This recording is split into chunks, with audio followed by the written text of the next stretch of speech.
Are you familiar with FBI Special Agents Kyle Seraphin? I'm familiar with the name. Is that yes? I'm familiar with the name. Familiar with the name. Familiar with the name.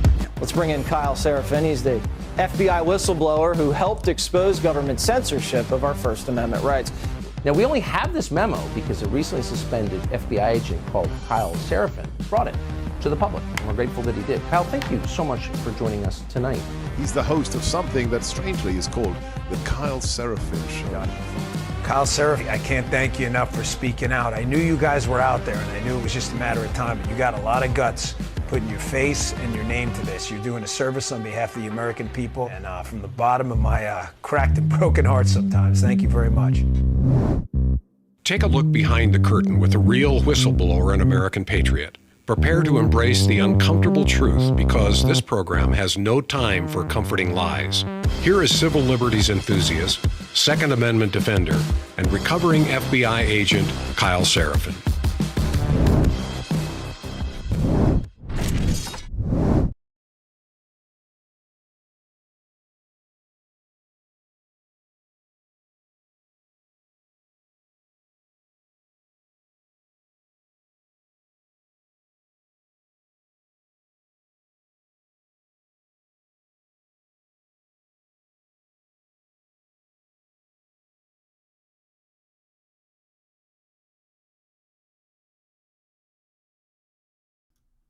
Yep.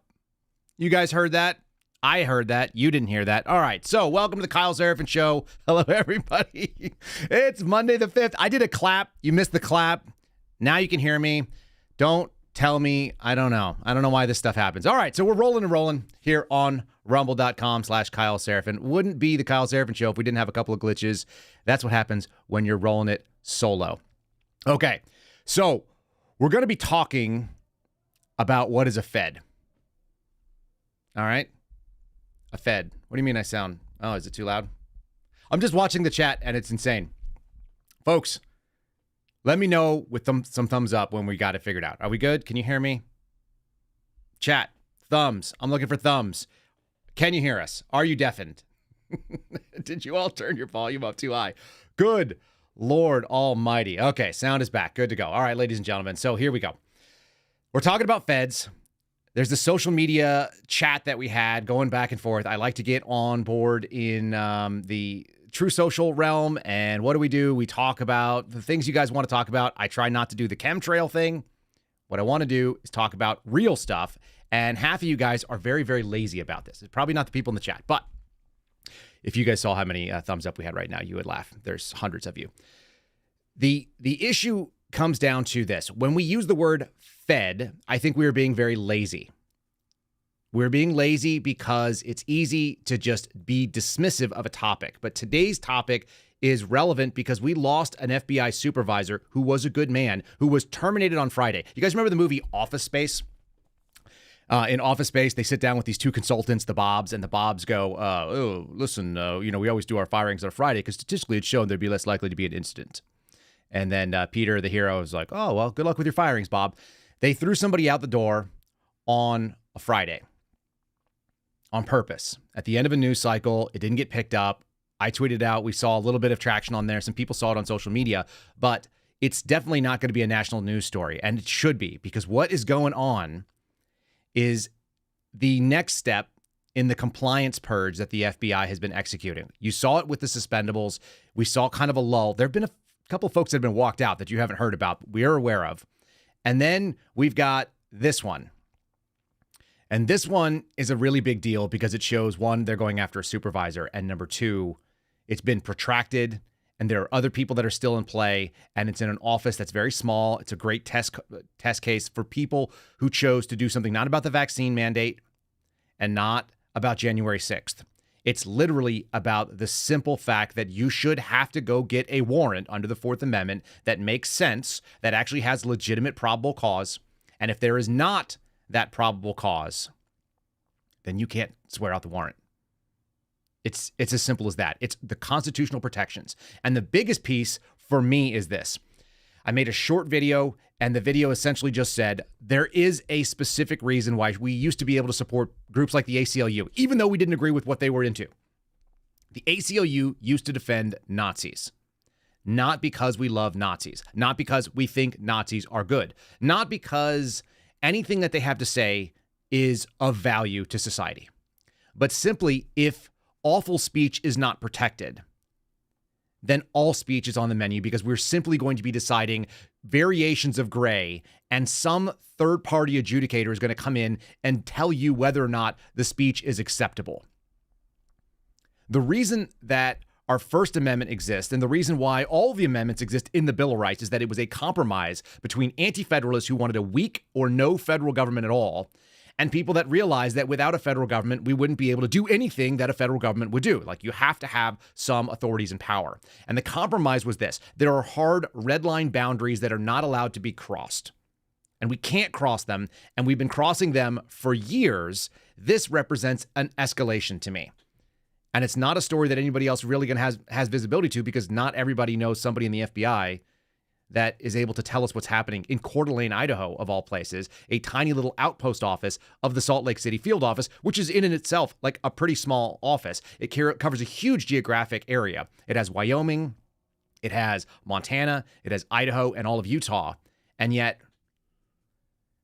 it's not that many people that it covers down on. So it's not going to be a huge field office. It has many sort of remote outposts with like 2 and 3 FBI agents.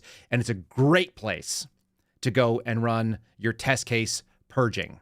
It's the same reason why New Mexico is an outstanding place to be able to try out gun control, because it's small, it's generally politically left, people are disconnected, and nobody even knows that New Mexico is a state in the United States. Like, they love this. They, being powers, are able to go and do test runs where nobody's going to pay attention to it. Before we get deep into what is a Fed, because I actually want to break this out in very long form, then we're going to cover this story, which is going to be relevant to it. We're going to be talking about Patriot Front. We're going to be talking about white nationalists. We're going to be talking about weird topics that I don't think other people are getting into long form.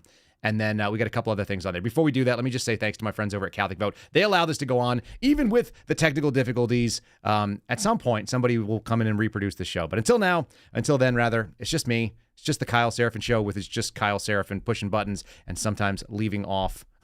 Sometimes just leaving off the thing that says Roadcaster, which is my board. Folks, you can support Catholic Vote at CatholicVote.org. Go to CatholicVote.org, type in your email, get the Loop. The Loop has one of our great stories today. We're going to be talking about, it's sort of related to this. This is the push that is going on in the Biden administration, the so-called bipartisan bill in the Senate that is supposed to be about 2 really important topics that all Americans care about. The border, oh yeah, and then paying for the Ukraine war. There's a great story in there, and we're going to be covering that a little bit later on. So make sure you guys are getting the Loop. Again, the best 1-minute email that you will read. If you want to support Catholic Vote, you can go on the top right-hand side like you see on the screen. It's a green button that says Give. Yep.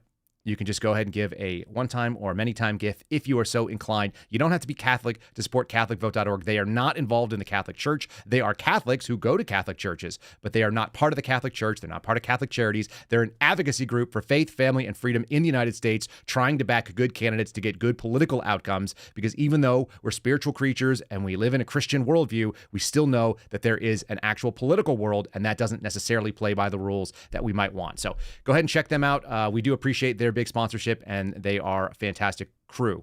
Okay, let's talk feds. Let's break it down. Is GOB in the chat too? Looks like. Guys, Fed is the most abused word, and it's the most lazy word on the political right at this point. What we're saying is that there has to be distinctions between the word federal employee, and then specifically a lot of people casually use it to talk about FBI agents. There's another category known as FBI employees, not FBI agents, but employees, and then FBI assets or sources or CHS and so on. So let's break out what is and what is not. Dee's already excited in the chat saying Fed, Fed, Fed. By the way, that happens whenever I go on Timcast. They always just like start typing Fed chat, Fedcast, all that. Okay. To say the word Fed, if we are going to be totally honest about it, should mean a federal employee.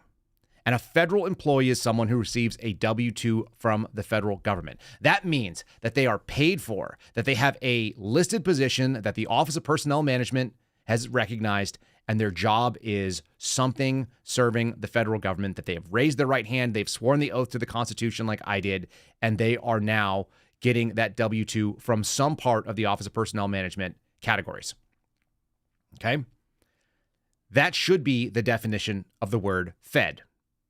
But we're kind of, either both lazy or more specific about it. A lot of people use the word Fed when they see someone that is doing something that they assume is an entrapment operation.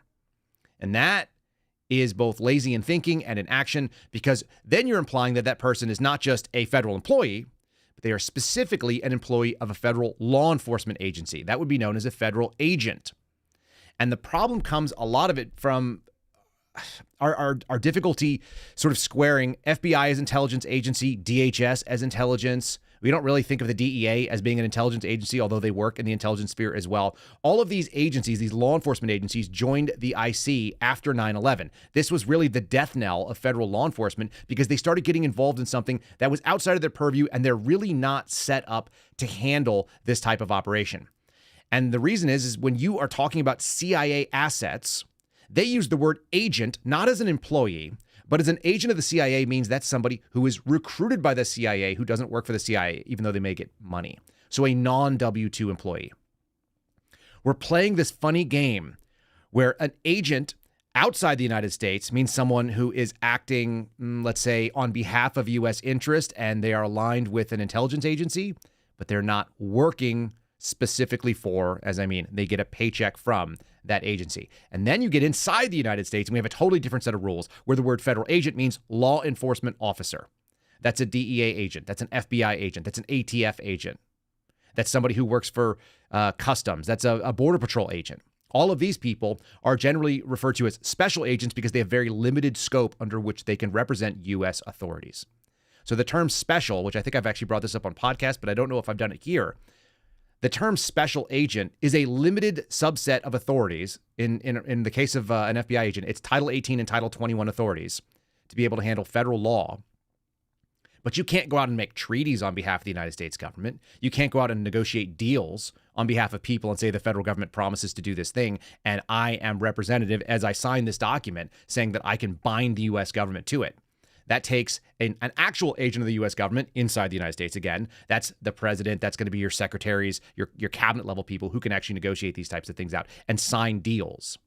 All right. So agent inside the U.S. versus outside the U.S., big difference. And then you get down to what is an FBI employee. There are people that work for the FBI. I know this is shocking to some of you that are not FBI agents. In fact, most of the people who work for the FBI, not FBI agents. These are going to be intelligence analysts. These are going to be what are called MAPAs, which is kind of like this catch-all term for management program analysis type people. They're just sort of staffers, if you will. And then you've got people called SOS. They're squad operations specialists. And they're actually like analysts, but they work with the squad and they do all this kind of work. And then there's OSTs, which is a fancy word for secretary. And all of the different people, there's ETs, there's electronic technicians. There are all these different things, automotive techs and so on. They all work for the Bureau. They make the administrative piece of the FBI work, but they're not FBI agents, but they are feds. Do you see how this gets kind of stupid? When we start calling everybody a Fed, and we're going to get to this Patriot Front piece because everybody called them Feds over and over again. Because what do they wear? Khakis and a blue shirt. What did I wear when I was at Quantico? Khakis and a blue shirt. Number one, you have to believe that people in the FBI are dumb enough to be able to run that op. And they're not that dumb. There's a lot of dumb things that happen in the Bureau, but that's not one of them. They're not going to just recycle the khakis. However, the uniformity of it, I would say that these guys actually wanted to look like what we keep calling feds because it gives them what? It gives them news coverage on the political right. It lets people look into who they are. The possibility is they get a very, very small subset of people that are like, oh, now I've read their manifesto and I'm really interested. And then, of course, it gives them the air of legitimacy when you look at the political left because they're going to shriek about it. Look at these organized, boot stomping, federal looking guys. They're the same thing. These are the defund the police folks love the Patriot Front uniform because they are able to say these people are white nationalists and fascists and so on and so forth, neo-Nazis. And that's exactly what our law enforcement looks like as well. Okay. Now, when we talk about someone using that, the last thing is, and we have to talk about this long form, is the CHS, the asset, the source. And law enforcement has always used these types of tools. It's how you bring down criminal organizations. It's how you build some really good cases that are not just somebody did a crime and I saw it happen or there's an eyewitness and we get them. Any conspiracy, any long sort of organizational group, we use sources. And that is also used, they use the word Fed to cover down on. And it's not explicitly accurate. They might get paid by the federal government, but they're not going to get paid in a W-2 format. They're going to be paid in cash in a deniable way. And so the word source or informant is probably the most important version, and it's the laziest way of using the word Fed. Let's talk about someone like a Ray Epps. I've talked about this a whole bunch. Ray Epps, did he work for the FBI? Was he a W-2 employee? Chris Wray went on record and explicitly said, under penalty of perjury, he was never an FBI source and he was never an FBI informant. So those are two things. Not an FBI agent. He's not an FBI source. He's not an FBI employee, etc. He said all those things. You notice how the FBI is just a small subset of the wider federal government? That didn't mean that he didn't work for somebody else, and it didn't mean that he wasn't someone else's source. So when you use the word Ray Epps is a Fed, we're using the word Fed over and over and over again. If you are not using it specifically, you're being imprecise to the point where it is easily debunked. And I want people to just sort of fix the language so that they can actually make more coherent arguments and they can be more specific as we discuss. Now, I want to get into the group Patriot Front, which there's been a ton of speculation on. I think Steve Friend and I actually talked about this. I think George Hill have talked about this on camera. So this is not the first time we've ever broached this topic, but it's specifically interesting to me right now because the background that's been going on that none of you have been able to see and we haven't really talked about until just now. On the end of Friday afternoon, we started discussing this. I've known that there was this FBI supervisor in Coeur d'Alene, Idaho, who had been suspended and then sent on a penalty trip to West Virginia. And when in West Virginia, was basically given a crap assignment that nobody wanted. Nobody wanted it. That's why they put people there. They couldn't actually recruit people to do this job as a GS-14, a Fed, right? Okay, a federal employee.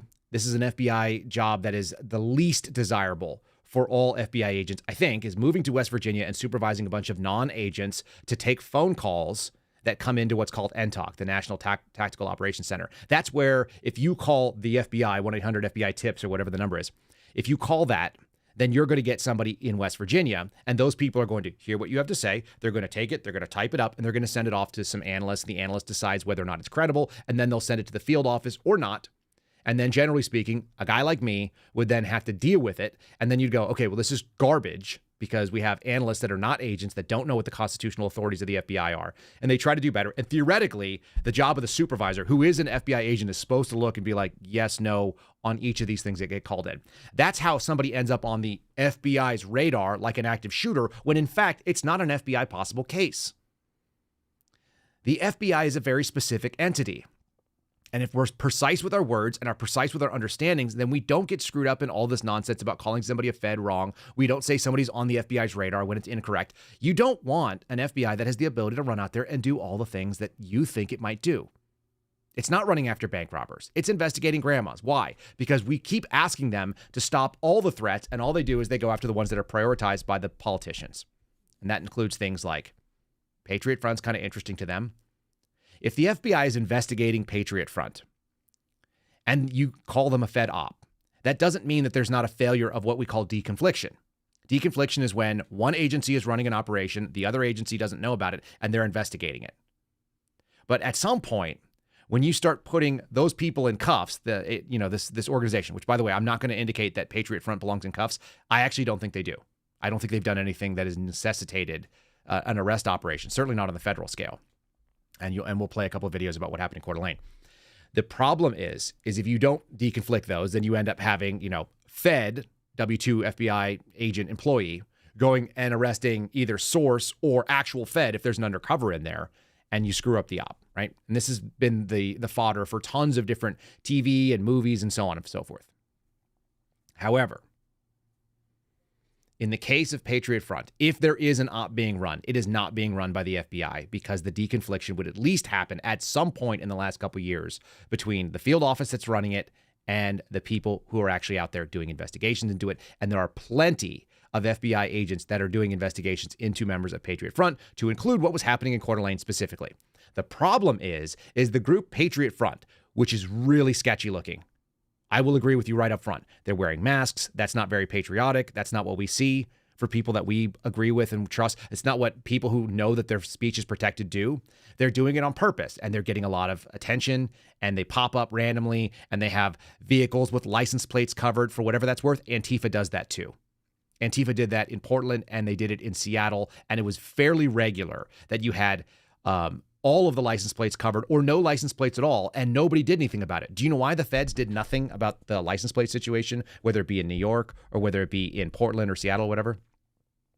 The reason is because there's no federal statute about license plates. So I, as an FBI agent sitting on surveillance, observing, let's say, a red Jeep Cherokee that I saw over and over again with no plates on it or covered up with cardboard, I have no authority to do anything about it. It's not a federal statute. So it's like, the cops don't want to do anything about it. We're watching them. We don't really want to interrupt what we're doing because we're gathering information, which may or may not be useful in a criminal prosecution. And so you just have people doing things that are weird. Go to New Mexico, folks. I will recommend it. If you drive up and down I-35 or I-25 rather in New Mexico, what you will see is every 10th car doesn't have a license plate. I have no idea why. It's a New Mexico thing. Drive around Albuquerque for 15 minutes and I will guarantee that you spot a vehicle with no license plate. It happens all the time. So there are places this happens. There's places where it's less frequent, but it's a really good way to avoid the cops because they don't know who you are. And then the cop has to decide, do I care? Am I going to go after these people? Is it worth my time to get involved in stopping somebody without a license plate? Some cops are going to do it. Some cops are not. And in a protest where you have a static vehicle, they've come up and it's like, it's not moving anywhere. They can't prove how it got there. It's got no plate on it. Is it an issue? Maybe. Are they going to do something about it? You understand. They have a little bit of authority that they can exercise, whether or not that's the biggest priority at the time. Now, Patriot Front video. This is going to the local news in Coeur d'Alene, Idaho.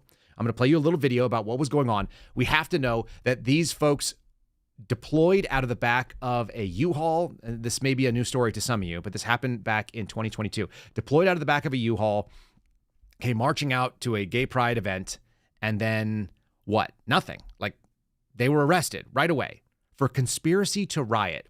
The problem with that is that this group has never done anything that we've seen that was violent. All they do is march around, play their little drums, look kind of stupid, wear a white face mask like there's some kind of, anon, and then they got arrested there. And then people said, well, they didn't pull off all the masks. Let me just tell you what's important and what's not important on an arrest scene.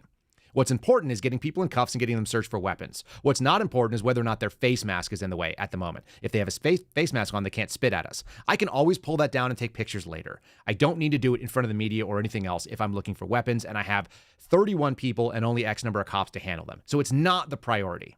It really isn't. And many of these people got unmasked on scene. They just weren't on the exact pictures that the media ran with because it doesn't make for a good picture. And then the second thing is they were all unmasked when they were photographed for their local arrest and booking. Let's watch this little quick video. It's about 2 minutes long from the locals. And then we're going to kind of talk about what went on behind the scenes after this arrest.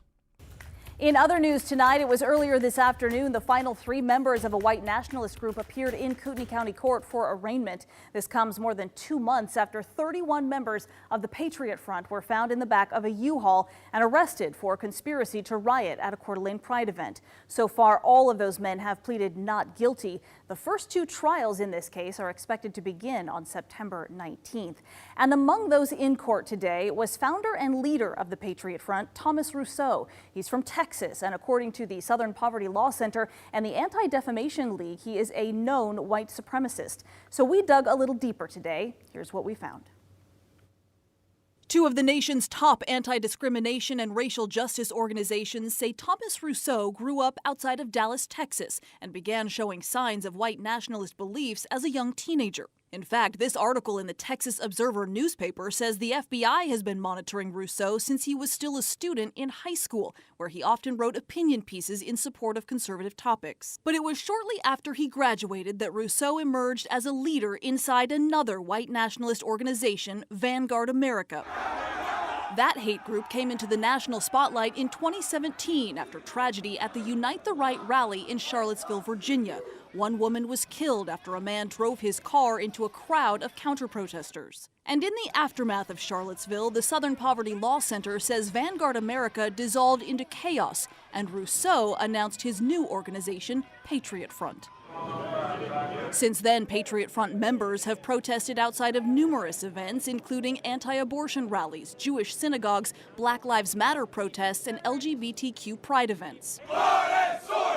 Members often chant the slogan "Blood and Soil," which the Anti-Defamation League says originated in Nazi Germany, equating white European identity with the right to inherit American soil. Since its creation in 2017, Patriot Front activity has now expanded into dozens of states.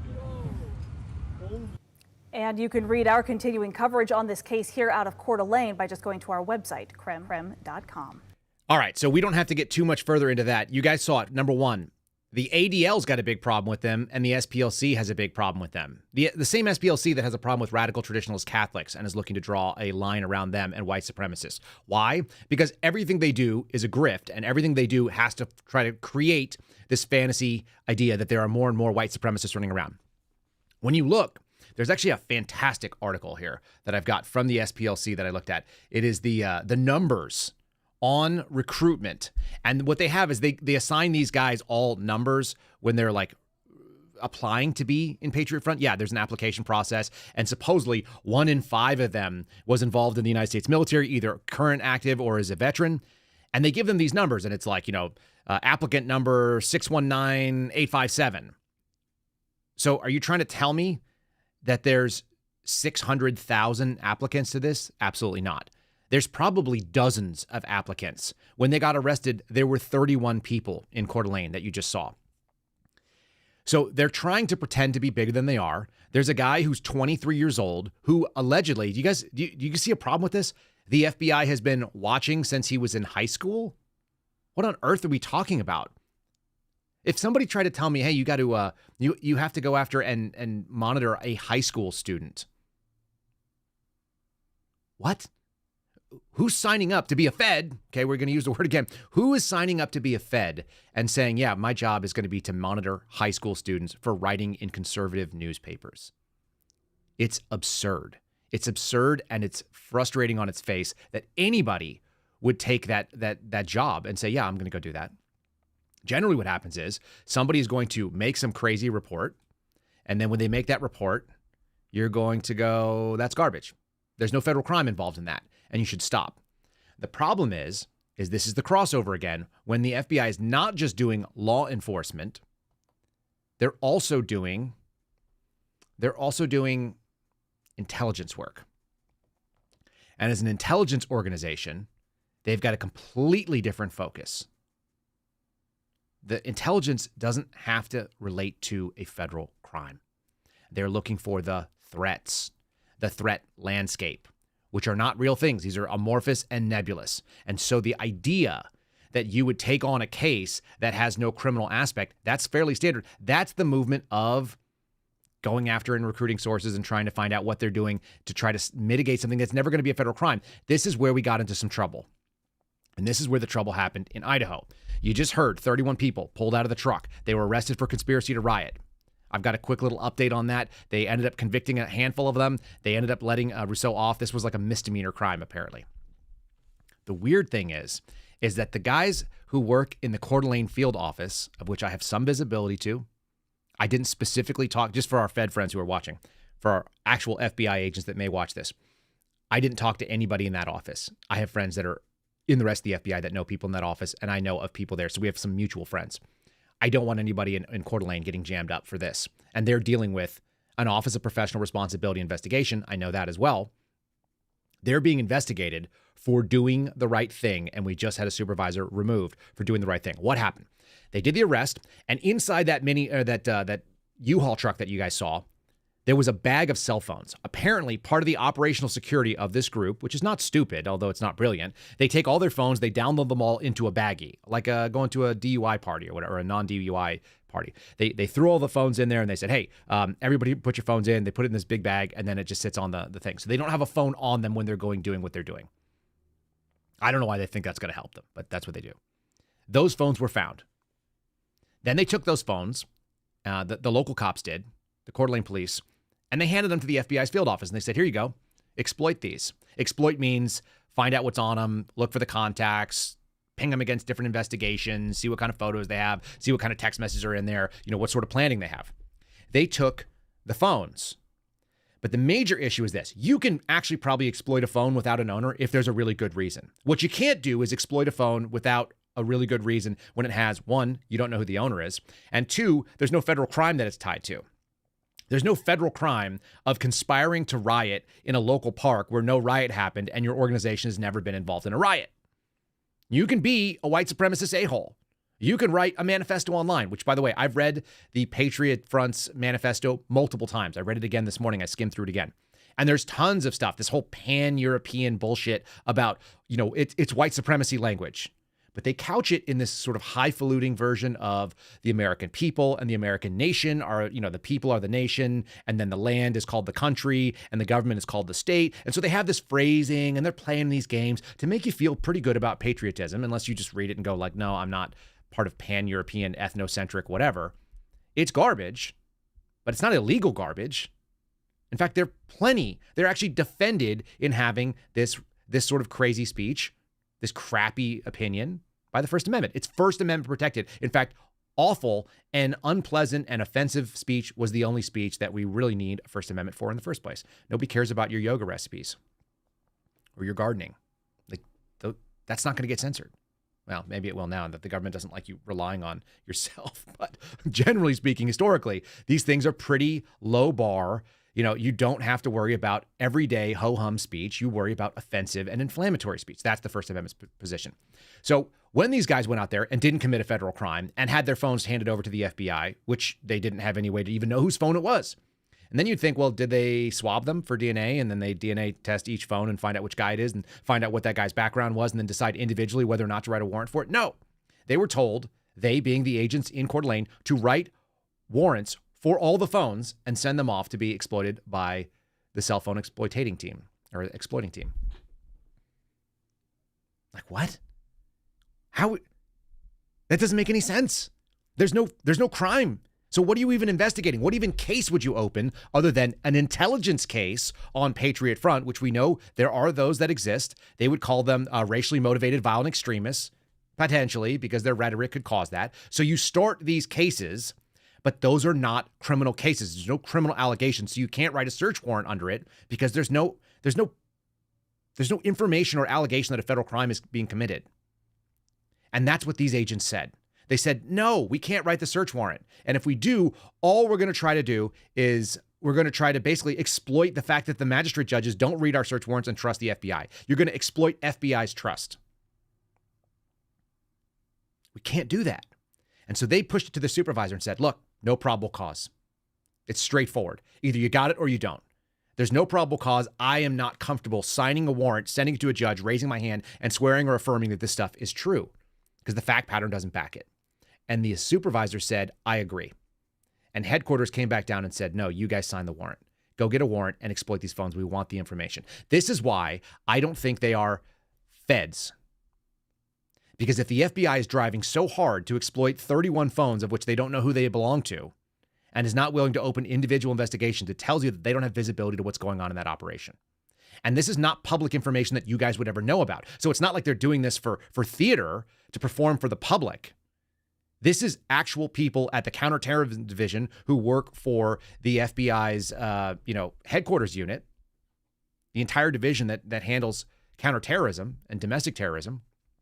They're the ones who want this information, even though they're not entitled to it because there's no probable cause. This supervisor was taken out, literally, the same day that he said no, stepped out of his position. He was now getting paid, but he was suspended from his job, his role as the supervisory senior resident agent, which is the top person in that little office. And then as a punishment, as a warning to everybody else, was sent on a 90-day TDY out to West Virginia. And what did they do? They still got that search warrant, by the way, folks. They brought in somebody from Boise who was more affiliated and more sympathetic to what happened in the park, that LGBTQIA nonsense that was going on, the pride parade and the drag show. And they brought a female FBI supervisor who tend to be, they are some of the worst people I've ever met. Doesn't mean that every female supervisor is, but all the worst supervisors were females that I saw. And came in, she signed off on the warrant and sent it off, and they got the search warrant. Here's what's crazy about that to me. I've never heard of an SSA, a GS-14, being the one who went out and got the search warrant. That's a GS-13. That was my old gig, the frontline agents. So this makes no sense. And then after a very protracted battle, and this goes back to at least a year now, this guy was terminated. because he held the line and just said, this is wrong. The FBI is purging people that are compliant. I've got some requests in to find out a little bit more about this guy, but our bet is that he's Christian. It's pretty standard. And then the second piece of it is we'll find out whether or not he was unvaccinated, because that's always going to be an interesting little piece of the puzzle. The folks that are in that office are absolutely destroyed. The morale is destroyed, and it's a tiny little microcosm. They're going to see what is the worst thing that can happen if they destroy morale in a single office and they do the wrong thing for the wrong reasons to a righteous person who literally is trying to carry out the right answer, which is that you defend the American Constitution, specifically the Bill of Rights. And then we'll see where it goes. I don't think it's going to go anywhere good. I don't think it goes anywhere good. I think it's the most dangerous thing that can happen. All right. I actually brought up a whole story here. If you guys want to read long form about this individual story, I'm not saying his name on the podcast, only out of respect for what him and his family are obviously going through right now. However, the story is worth reading, and you can find out a lot about it if you go to the Idaho Tribune. That's idahotribune.org, and it's one of their top stories. They have a couple of them on here. This story is essentially it's a discussion of what happened, all the background information. They quote me on some of the stuff. They quote some of their own sources. They made some phone calls over there that are of value. And we actually have the entire article here. I'll just show you what it looks like. This is the entirety of the article. It says exclusive FBI whistleblower reveals malfeasance in Patriot Front trial. Sealed federal warrant has not been produced in court. Why? Because the probable cause is garbage. You're hearing it here. Exculpatory evidence hidden by leftist prosecutors, and then their allegation is it's going to end up costing the taxpayers a whole bunch of money. Probably so, to be fair. It'll probably cost a ton of money simply because we're talking about something that if you don't do things correctly, usually once you've violated someone's civil liberties, you're supposed to pay for it. You know what I mean? That's how it's supposed to work out. And that doesn't end well for the local government. This is a very long article. It goes very, very long and deep into the weeds. But the thing that they're comparing are the defended groups, and I'm showing you on the screen some of these freaks. You could almost call this freaks and geeks, right? Because I think the so-called feds, the Patriot Front guys, are actually kind of geeky. They just want to be part of something. There's almost undoubtedly federal informants within there, whether they be FBI or otherwise. But I don't think it's being run by, based on the information that we have coming out of Coeur d'Alene, I don't think it's run by any federal organization. I think it's organic and then perforated, just like the Klan has been recently, and there's not very many of them. It's not like it's that big of an operation. But what you have is the freaks, which is going to be men dressed as women. There's a bunch of them there. The groomers, the Antifa types, they were all arrested on the same or right around that time and then released the same day. Here's these weirdos. You're seeing pictures of them on the screen. There's another one, this Alyssa Azar. I don't know what the Alyssa Azar scenario is, but I remember seeing him or her on, I can't even trust what gender the person is, on tons of social media, particularly Andy Nosefeed, who does great work on this and is quoted in this article, was also released just, for similar stuff, felony rioting and so on and so forth. And then you get to the Patriot Front guys. There's the truck. You guys are seeing that. Here's the founder of the group. He's on the thumbnail for today. He now has a beard, so he looks a little bit older. But all of them were detained, and then immediately what you heard was PSYOP, federal operation, and feds over and over and over again. But there's no evidence of it. And that's what this piece really digs into long form. Interestingly enough, it's like they said this. I think this is the most accurate statement. The group may be and is most likely infiltrated by federal agents. That would be undercovers. And undercover Southern Poverty Law Center informants. Did you guys hear that? The SPLC is sending people to infiltrate. This has actually been going on for quite a while. That's really troubling. Private organization trying to get it. And it's like Project Veritas type stuff. But the 31 people who were arrested on June 11th, 2022 were not in the employ of the federal government, not in federal law enforcement. These are people who came to Idaho to say something pretty awful, what we might call lawful but awful, if we want to paraphrase what they say on X. Nobody wanted them there, but they have a First Amendment right to do it. That's the piece. And then this goes long form into discussions of neo-Nazis and the history that goes on in Idaho, of which there's much. Then this weird sort of push now for drag going on, and they're trying to normalize all this. Oh, look, this piece is long. I'm just kind of showing you what it looks like. There's the Kyle Seraphin show referenced. They have a memo from a whistleblower who worked at DHS, is my understanding. I've read that. I don't know what to make of it. I don't know the guy, so I can't, say what the source is. But what I can tell you is being infiltrated by the federal government, having federal law enforcement involved is not the same thing as being a Fed. I'm scrolling right past this, but that's our FBI supervisor who did the right thing, went to NTALC, the National Threat Operations Center. You can see that. There's an entire little link here on YouTube of the FBI bragging to you about what goes on inside the FBI at NTALC. You guys can listen to that. They made a phone call to the supervisor. You can listen to that. He makes no comment. All right. They've got some other sources in there showing how profound it is to remove somebody for doing the right thing. All this stuff is really troubling. All of it has to do with the FBI doing what I have been calling since the beginning a compliance purge. And you haven't heard Jim Jordan talking about it of late, have you? It seems really problematic.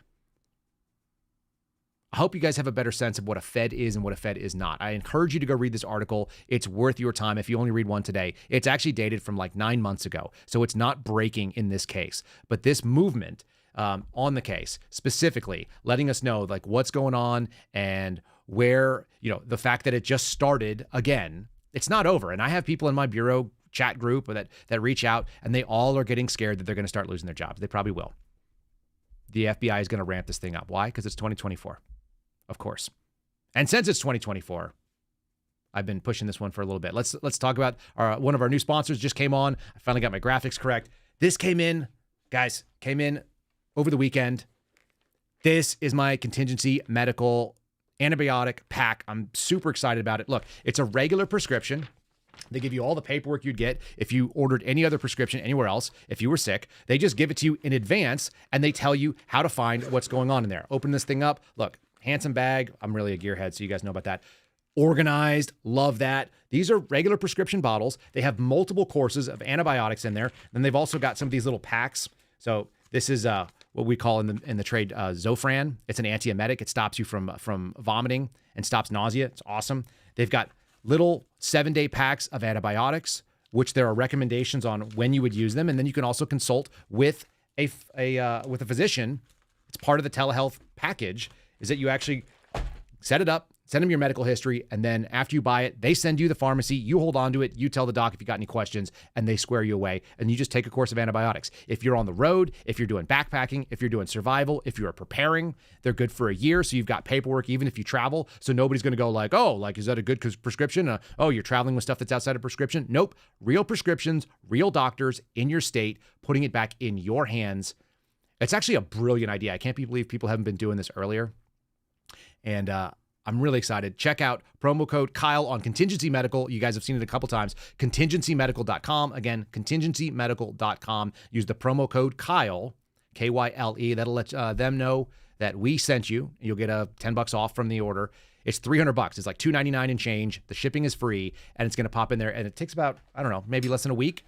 And then boom, you've got this. You can travel with it everywhere you go, whether you be just keeping it at your house because you're a homebody, or if you're on the road and you're jumping on planes all the time like I am. You never know when you're going to land in some place, be there for a week, and then you're going to have to go pay for an emergency room, a doctor that's out of your plan. You guys can even spend your HSA money on it, which is awesome. And if you are somebody who cannot handle nausea, that's my thing. Like, I can handle a headache, I can handle body pain, I can handle a fever and aches and all the other stuff.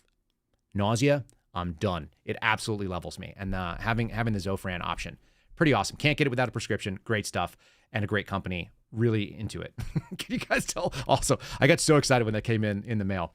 I want to keep pushing forward because the world is not just feds. There's all kinds of stupidity. Apparently there's rain in California. Now, if any of you have ever lived in California, especially like the southern part, you know that rain is essentially a catastrophe.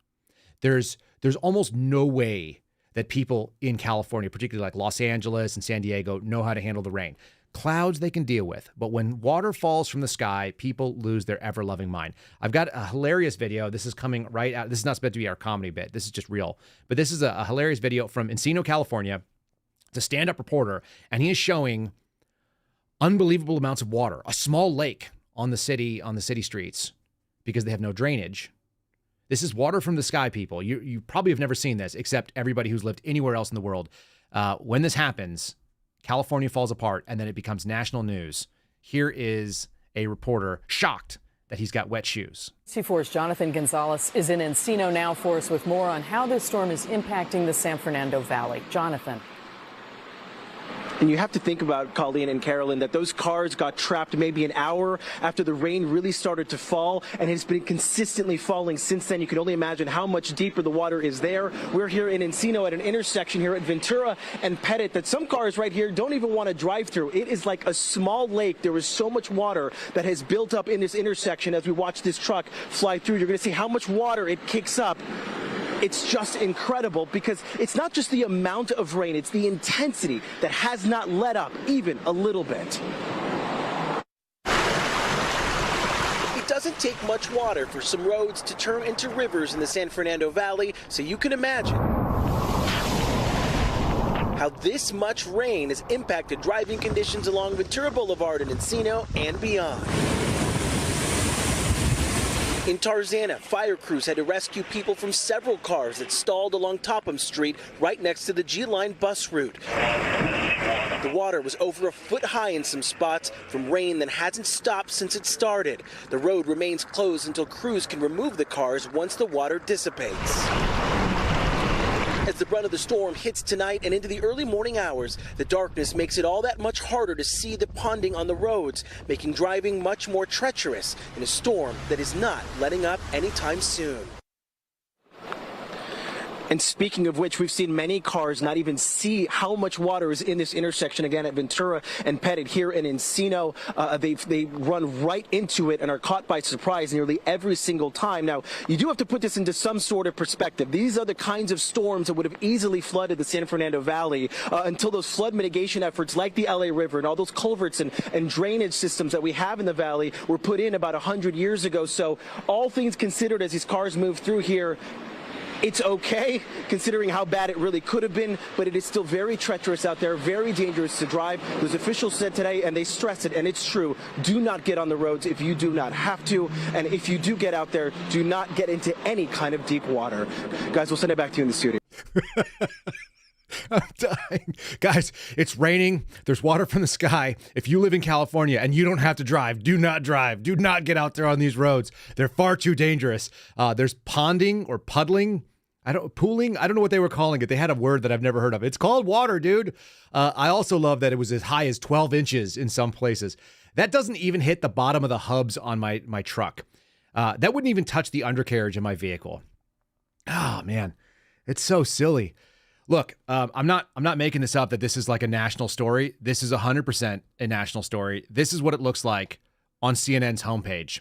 An atmospheric river brings extreme rainfall to California. Here's what you need to know. It's wet. It's been watery. It's more rain than they've had in 20 years. That seems good. They're always crying about not having enough water. Sure enough, panic and devastation because there's water on the roads and it's as high as like mid-shin. This would be basically everything that happens in anywhere.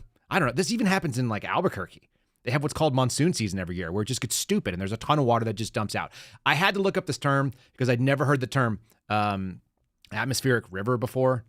So I didn't want to just leave you guys hanging. I actually have an entire slide that shows what on earth the atmospheric river is. Here it is. An atmospheric river is a narrow corridor or filament of concentrated moisture in the atmosphere, and it has other names like tropical plume and tropical connection. That sounds fun, a tropical connection. I kind of want to have a tropical connection when it's cold out. Moisture plume, or a water vapor surge, or a cloud band, or also just known as weather. So this weather, which exists and is very scary, was first named in the 1990s to reflect the narrowness of the moisture plume. This was some scientists at MIT, and the atmospheric rivers can be several thousand kilometers long, a couple hundred kilometers wide, and they carry more water than the Amazon. Now, there's an entire scale, which I did not know was a real thing, but the atmospheric rivers also have categories of 1 through 5, 1 being the weakest, 5 being exceptionally and primarily hazardous. Folks, I can't make this stuff up. This is all just on Wikipedia. This is the leftist version of it. So apparently, these have always happened forever, except it hasn't been in a while, and people in California don't know what to do. Yes, many of you have seen more snow in a day than California will get water in the entire year. That's pretty standard. That's why this is all silliness. But they have category 1, 2, 3, and 4. And right now we are seeing, I guess, what they're calling Cat 4 or extreme. It's mostly hazardous, but it's also beneficial. It's also beneficial because it's water, and California is full of green things, and they always talk about how beautiful it is. The reason it's beautiful is because it gets rain. Usually it's just up in the mountains. Now it's down on the dry land or on the flatlands, and they don't know what to do with it. For a couple of days, it will be wet. And so if you were in that area, just remember, as the guy in Encino said, be careful. And if you don't have to drive when there's water on the ground, don't do it. But if you're a regular American who's from anywhere else except Southern California, who has ever seen real weather anywhere, like droplets that fall on your windshield, and use those windshield wipers. They're not just for spraying the mist to clean the dirt off. They're actually supposed to be to keep the rain so you can drive in the rain. It'll be okay. It turns out your vehicle is made for that. And in fact, you can probably get all the way up to the mid-hood of your car. As long as you're not wherever the intake is, you're going to be okay. You're not going to pull water in. And some of you probably in California are driving with fancy vehicles with snorkels that you had no idea what the snorkel is for. The snorkel is so you can drive through that really nasty water. How many off-road vehicles in California are experiencing their first wet road? Probably a ton. Probably a ton of SUVs are getting the most exciting 15 minutes or a couple days of driving that they've ever had. It's all very, very silly. I wanted to cover out something else. We're going to talk about the border in just one sec, and then we'll get ready to wrap up. Before we do, let's say it's chaotic out there, folks, so you better make sure, just in case you can't drive, you should have some food stashed away. Go to 4patriots.com/Kyle. Again, 4patriots.com/Kyle. That's the promo code Kyle to get you squared away with some life-saving possibilities. If it is water on the road situation and you can't drive because you live in Southern California, you might want to stock up. Emergency food, emergency power. Get yourself set up so that you have prepared.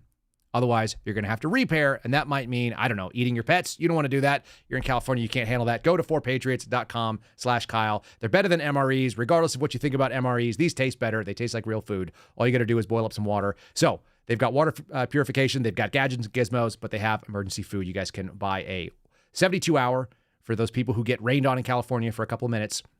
You can buy a 3-month, a 1-month, a 12-month. They have all the different options. Figure out what your risk level is and what you want to stash. They're good for 25 years. Their packaging is excellent. They're packed here in America. Check out 4patriots.com/Kyle and get yourself set up so you don't have to just lose your mind when the water falls from the sky. It will fall from the sky eventually, everywhere, even if it takes 20 years. Oh, my God, California. It's one of those hard places to be from. It's beautiful, but stupid. All right, I want to talk about this border bill. Border bill came up, covered on CBS in one way, always useful to know what they have to say, and then also covered a different way in Breitbart. So let's see what's going on. This is what CBS says. CBS said senators release a border/Ukraine deal. Because whenever I think, how do we secure the American border? I also wonder, how are we going to secure military funding for a country that is not in NATO and we have no treaty alliances to? That's what I'm mostly concerned about. Senators released the border-Ukraine deal that would allow the president to pause the U.S. asylum laws and quickly deport migrants. Really? That's how you're going to sell it. So if you're from CBS and you're looking at it and you go, well, that seems like a pretty good deal. We might need to get rid of some. We've had a lot of people come here recently. That's not what's going on here, is it? We've got another article, and this one comes from Breitbart. So there you go. The Senate releases the establishment's migration bill, and that is a little bit more accurate, I think. The long-awaited border bill that reportedly increases the inflow of legalized migrants to American communities, schools, and workplace. It's referred to as Emergency National Security Supplemental Appropriations Act. I actually have it sitting here, and you guys can take a look. This is the bill, and let me see if I can put it on the screen. This is the bill. That's what it looks like. And it is incredibly long. Of course, we've got, hundreds of pages. Why not? We can't read all of it. But luckily, we have Mike Howell. He works for Heritage, and Mike Howell was able to break it down in a way that we might be able to just grab a couple little pieces of it that we want to see. So let's scroll through and read. This is a thread that's available on Twitter. Mike Howell's a good guy. Only 234,000 views of this, so that means it's not widely distributed yet at this moment, and I want you guys to get a taste of it. He says, this bill's insane. Does anyone think that asylum officers need a pay raise? There's a little provision in here under Section 3104. Special pay rate assignment to asylum officers is going to break that up. It's going to increase the base pay rate. Fine. Second, humiliation of Border Patrol agents. It says that they have to do additional work in the use of non-lethal force and de-escalation policies and strategies, identify, screen, and respond to vulnerable populations. Yeah. So you need extra training for sensitivity for the Border Patrol so they can screen, identify children, persons with diminished mental capabilities, victims of human trafficking, pregnant mothers, victim of gender-based violence, torture and abuse, and the acutely ill. So we need to make sure that the those in the Border Patrol are dealing with that in a nice and sensitive way. That's another piece of it. How about institutionalizing of catch and release through non-detention? So there's a little piece on here about the Alternatives to Detention program.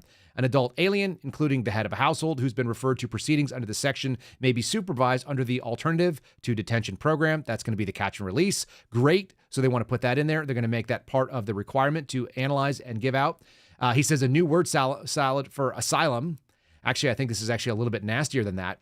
What it says is that in Clause 5, by striking, quote, significant possibility, and they insert reasonable possibility, what are they talking about? They're talking about the credible fear standard and the asylum bar when they are doing the screening interviews. For those of you who don't know how this works, when you get into the United States and you present yourself to Border Patrol, then they are all supposed to go through this screening where they ask you a series of questions. Something like 90% of people do not qualify for what's called credible fear. And we talked about this on the Double Trouble podcast when we had Aaron and Tara on, so you guys can go back and listen to that for sure. I've talked about it with Aaron also on his individual talk, who we let in. So there's a couple of older shows I would refer you back to.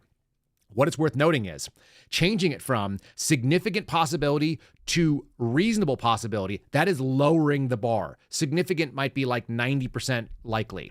Reasonable is usually like more than 50%. So if it's just like more possible than not that these people have a fear of some kind, the credible fear, we have now lowered the bar on that. And so what Mike Howell is saying, I think he actually is downplaying how bad that actual language change is, and it is significantly bad.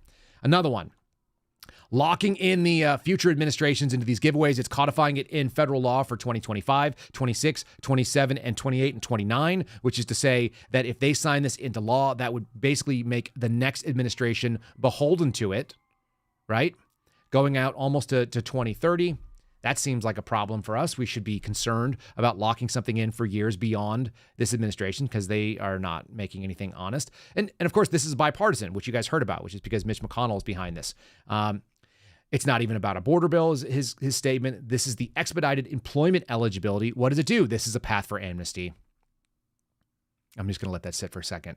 It says, in general, the Secretary of Homeland Security shall authorize employment for any alien who, and then it gives the qualities underneath it. But Section 235 Charlie is the employment eligibility section. So not only are they going to catch and release, they're going to authorize them to work in this country. And while they do that, you must pay for the lawyers. It says counsel for certain unaccompanied children, alien children, which is the UAC program. They are going to expand and make sure that they have access to counsel that we're all paying for. So, of course, you have to pay for their attorneys to fight against the federal government. And it's a payday for the illegal immigration NGOs. This is a fantastic thread, folks. If you haven't seen this, like I said, this is very, very lightly viewed. The payday comes out to FEMA, and FEMA is going to be given $933.33333 million.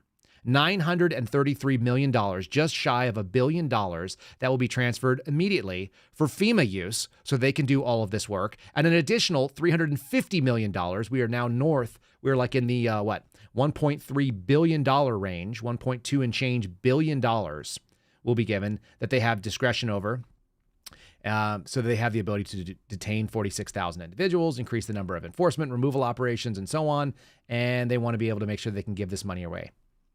Bad stuff. Payday for illegal immigration NGOs, because this is all done through contractors. And that it explicitly calls for the release of illegal aliens, despite the fact that it's framing, which is, like I said, they talked about it being set up. You just heard CBS. It's going to allow them to deport people more quickly. It also allows them to release from custody. Aliens referred for proceedings under this section shall be released from physical custody and processed in accordance with the procedures described in the next section. And of course, the alternative to detention, which we talked about just a second ago, including head of household, another piece of that. Family unity for the greatest extent possible. They're going to try to keep families together. It also seems to enshrine the Flores settlement, which was a key of the folks that didn't want to have this border situation overrun. The Flores was a terrible court's decision that has been basically plighting the Border Patrol. It's bad. It says it's going to abrogate any provisions of the stipulated settlement agreement in Reno versus Flores, which goes all the way back to the 90s, in which the district court for the Central District of California in 1997 included in subsequent court decisions and so on. This bill is terrible. So that's why Heritage Foundation is going out full bore against it. There's no other way to say it, but it's being framed one way, and it's being framed as bipartisan. And in fact, you could just hear there's an awful lot of money involved. There's an awful lot of bad policy involved, and it's essentially everything that the pro, illegal immigration, the pro invasion crew has been asking for. And why is it bipartisan? Because you got people like Mitch McConnell in the Senate out there pushing it. You need to call your representatives if you don't like this. You need to let them know that you're holding them accountable.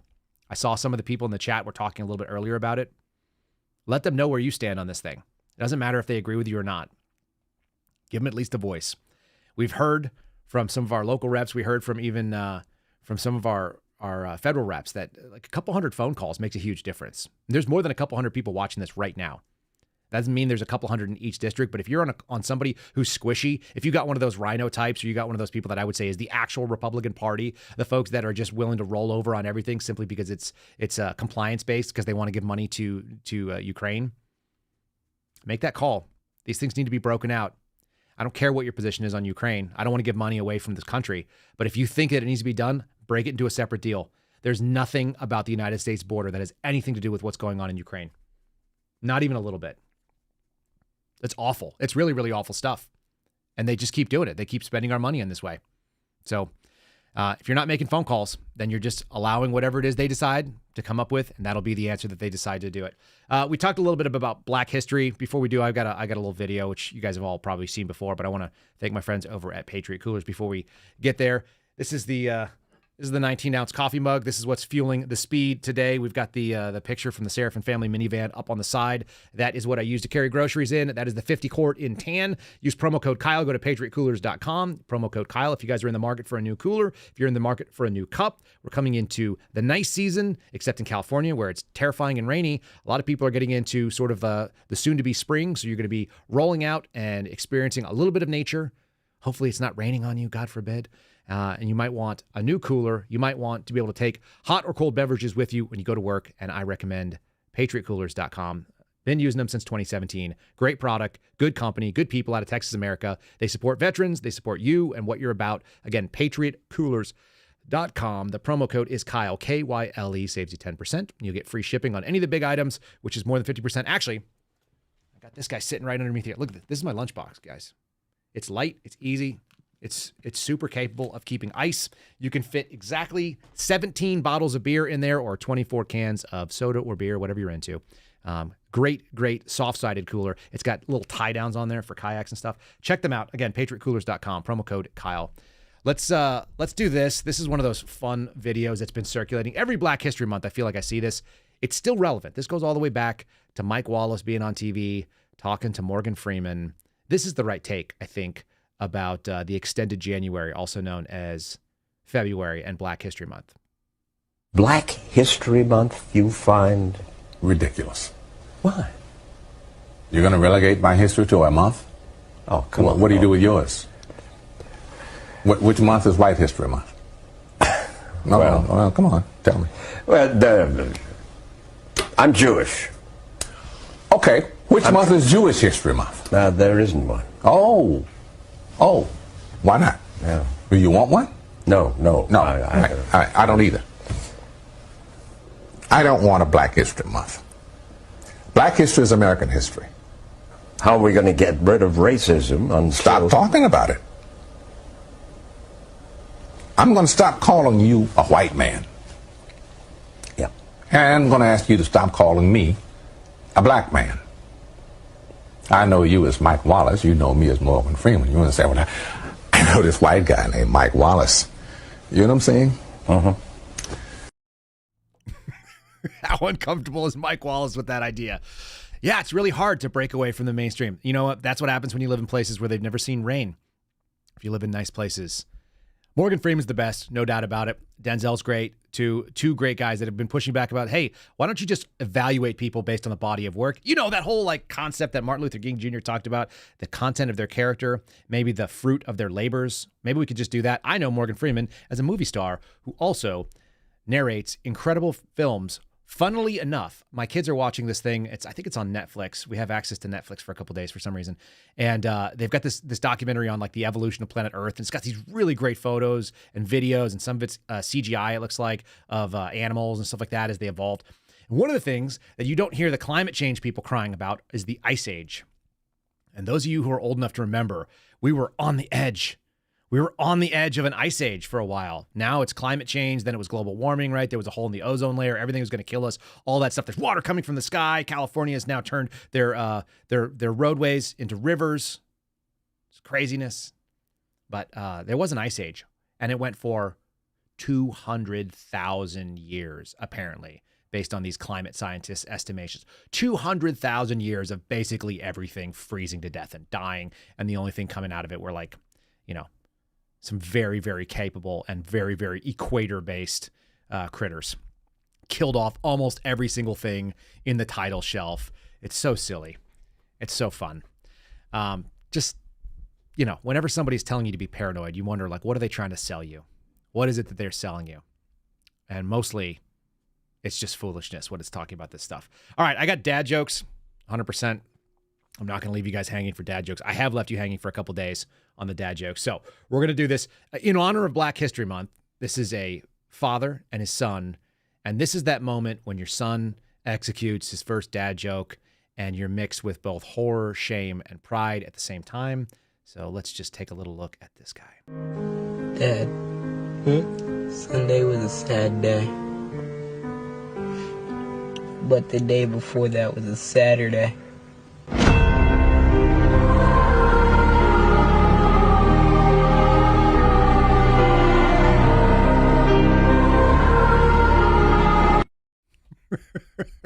If you're not watching on the Rumble channel, what you missed is as the music picked up, the dad's eyes got very, very big, and he was looking. And again, it's that mixture of horror, pride, and shame at the same time. A good dad joke goes a long ways. We got a couple of them today. Those are short and they're easy. This one comes from our friends over the pond. It's a little bit less. It's a little bit less appropriate maybe for work. Maybe it's just not appropriate for kids. So it's probably there's no swear words or anything in it. But they're talking about a sexual encounter, which.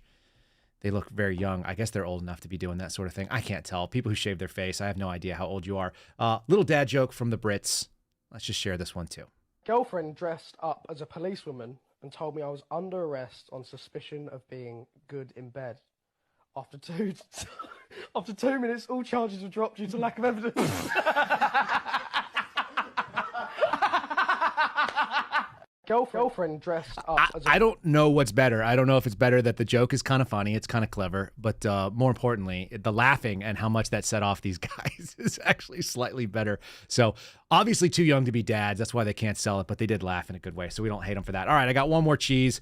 Before we do that, I'll end with the cheese one. Let's do a quick thanks to our merch store. So if you guys haven't gone to the-suspendables.com, again, it's the-suspendables.com. Promo code is Kyle, saves you 10%. That's going to keep GOB moving, even though he's sick. Yep, he's sick. He's not feeling great. But we got to get him back in the sweatshop. That's how you work through it. You work through the problem. You don't give up and let the fever win or whatever he's got. You can go over there. That's my favorite shirt right there. That's the Last Line Substack emblem. That is the AR-15 with the plume coming out of it, or the quill coming out of the end of it. Again, it is the Last Line, and on the back of it, it says hold the line. It's got his emblem for his Substack. It's the-suspendables.com, the website. Don't forget the dash, the-suspendables with an S on the end of it.com, and then the promo code is Kyle. You guys can also still find all the other stuff on there. There's patches, there's the pins we love. I'm wearing the hoodie today. There's probably a few more of these left before they're gone. The green arrow looking hoodie. Most of you are starting to come out of the cold of the winter. You're starting to come into the spring. This is a great spring hoodie. Anyway, check out that. Keep it going.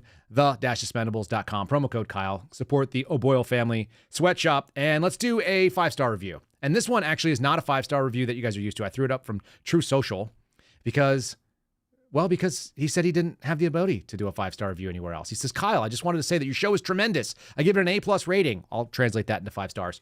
I download it on the slightly better than garbage Samsung podcast app because I'm in my vehicle 30 to 40 hours a week in areas with bad cell phone service. And that app has no way that I know of to rate the show. So here it is.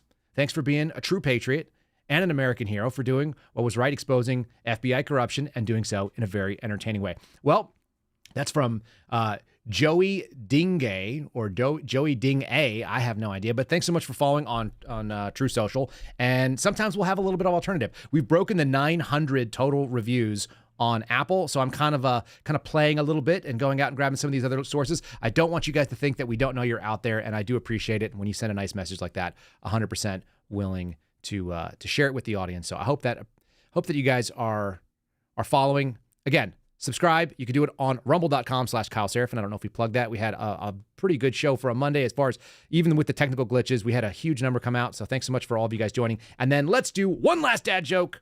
You guys mind if I do one more? I got this one queued up. This one is terrible, but it's the classic dad joke by a guy who looks like he's actually a dad. And, he didn't oversell it. This is something you can tell your kids. And here's our dad joke of the day. What do you call a criminal going down the stairs? Condescending. Oh, that's so dumb. You guys have a great day. Content creator there. Guys, we do appreciate stealing some of these jokes. Seems like a nice dude and a sort of a charming thing. He describes himself as a comedian. You guys be the judge of that. We will see you again tomorrow for the Kyle Seraphin Show. Sometime this week, we're going to have a long discussion with George Hill. He's going to pop in here, and we're going to discuss some of the insanity of seeing Chris Wray at a change of command for the Intel service, which we've never seen anything like that before. He told me, and I will quote him, I hope he won't mind, but he told me yesterday that it was like having someone shove an ice cube up his backside. And I said it kind of depends on who's shoving the ice cube, but not the good kind, whatever that would look like. And there it is, y'all. We'll see you again tomorrow. God bless. Be safe. Watch out for that sky. Don't let any water fall out of it. And we'll see you in the morning tomorrow. Thanks for listening to the Kyle Seraphin Show, streamed live weekdays on rumble.com/Kyle Seraphin. Follow Kyle on Twitter, Truth Social, and Instagram at Kyle Seraphin.